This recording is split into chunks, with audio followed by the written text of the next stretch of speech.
Assalamualaikum warahmatullahi wabarakatuh. Hamdan wa syukran lillah, wassalatu wassalamu ala rasulillah wa ala alihi wa ashabihi wa man tabi'ahu wa mawalah, wa la khawla wa la quwata illa billah, amma ba'du wa ba'da tahiyyah.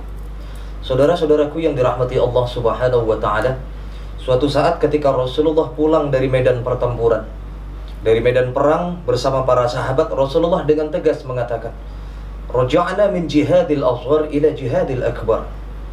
Rasulullah mengatakan di depan para sahabat yang saat itu luar biasa, merasakan letih, lelah, terasa sakit yang luar biasa.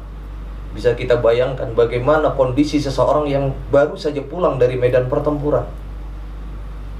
Lalu dengan entengnya Rasulullah mengatakan, kita baru saja melakukan peperangan yang kecil, dan kita baru saja akan menjalani peperangan yang sesungguhnya, perang yang sangat besar. Sahabat bengong saat itu, ya wahai saudaraku yang dirahmati Allah. Dan para sahabat saat itu bingung, ya Rasulullah, perang yang sebegini besar kok anggap itu perang yang kecil ya Rasulullah. Sedangkan kita semua tahu banyak saudara-saudara kita yang gugur di medan pertempuran karena peperangan ini. Begitu banyak saudara-saudara kita yang meninggal dalam jihad ini. Kau katakan ini perang yang kecil ya Rasulullah. Wa ma jihadul akbar ya Rasulullah. Lalu apa yang kau maksud dengan peperangan yang besar? Apakah ada perang yang lebih besar lagi dari ini? Lalu Rasulullah menjawab, jihadul akbar huwa jihadun nafsi. Yang aku maksudkan perang yang lebih besar dari apa yang baru saja kita hadapi ini adalah memerangi hawa nafsu kita sendiri. Saudara-saudaraku yang dirahmati Allah subhanahu wa ta'ala, kenapa Rasulullah sampai mengatakan perang yang paling besar dalam kehidupan manusia adalah memerangi hawa nafsu? Sebab ketahuilah wahai saudaraku, yang paling mudah dikendalikan oleh setan adalah hawa nafsu kita sendiri. Maka iman manusia yazidu wa yanqus. Iman manusia terkadang naik, terkadang turun.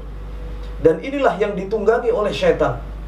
Mereka memanfaatkan bagaimana kondisi iman kita di saat iman kita sedang terpuruk. Disinilah iblis mulai menggoda kita, setan menjerumuskan kita agar kita jauh dari nilai-nilai apa yang telah disyariatkan oleh Allah subhanahu wa ta'ala. Dan ini pun terjadi. Bagaimana orang tidak bisa mengendalikan keimanannya, akhirnya hancur sehancur-hancurnya. Jabatan tidak didasari dengan keimanan yang kuat, maka akan menjadi pejabat yang koruptor. Seorang penegak hukum jika tidak memiliki pondasi iman yang kuat, maka akan membuat hukum tajam ke bawah namun tumpul ke atas. Di saat orang kecil yang berlaku salah, hukum buru-buru ditegakkan. Namun di saat orang kaya, orang yang punya kuasa, orang yang punya pangkat jabatan dan kedudukan, mereka memiliki kekuasaan, seolah-olah buta dan tuli mata hatinya karena tidak bisa menegakkan hukum di saat uang yang berbicara di hadapannya. Maka pondasinya adalah keimanan. Hawa nafsu kita kalau kita kendalikan dengan iman kita, kita jaga dengan keimanan kita, maka insya Allah tidak akan bisa terjerumus. Maka ibadah puasa pun juga demikian. Kalau ingin ibadah puasa kita diterima oleh Allah subhanahu wa ta'ala, kendalikan hawa nafsu kita. Maka inilah yang disebut oleh Rasulullah, peperangan yang sesungguhnya adalah di saat kita memerangi hawa nafsu kita sendiri. Dan ini luar biasa. Bulan suci Ramadan, kita luar biasa diterpa ujian yang begitu berat. Bagaimana sesuatu yang halal bisa menjadi haram kita makan. Nasi, air minum, es buah, nasi padang sekalipun semua halal, tapi ketika jatuh di bulan suci Ramadan di siang hari menjadi haram makanan itu. Dan kita diuji luar biasa bagaimana supaya ini tidak terjadi dalam kehidupan kita dan kita bisa mengendalikan ini semua. Saudara-saudaraku yang dirahmati oleh Allah subhanahu wa ta'ala, umat Islam yang beriman kepada Allah maka akan bisa menjaga iman dan bisa mengskala prioritaskan apa yang harus dihadapi ketika datang bulan suci Ramadan. Sesuatu yang sifatnya sia-sia maka tidak akan dia lakukan, sebab ini mengikuti hawa nafsu yang terlalu berlebihan yang akhirnya mengikis pahala-pahala kita di bulan suci Ramadan ini.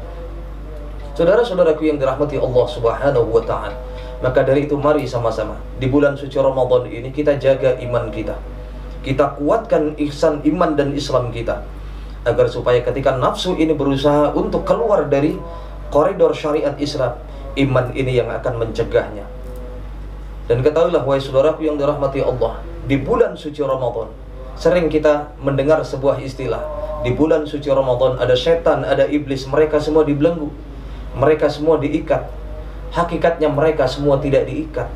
Setan tetap ada, iblis tetap ada.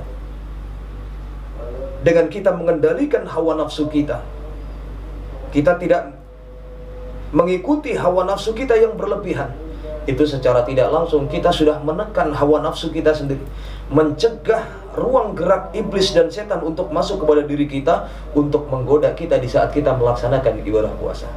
Maka ini yang harus kita sadari dan yang harus kita jaga bersama-sama.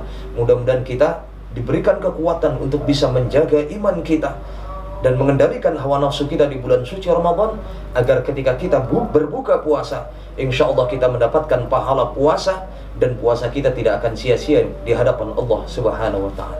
Amin ya rabbal alamin. Wallahul muwaffiq ila aqwamit thariq wal 'afwu minkum.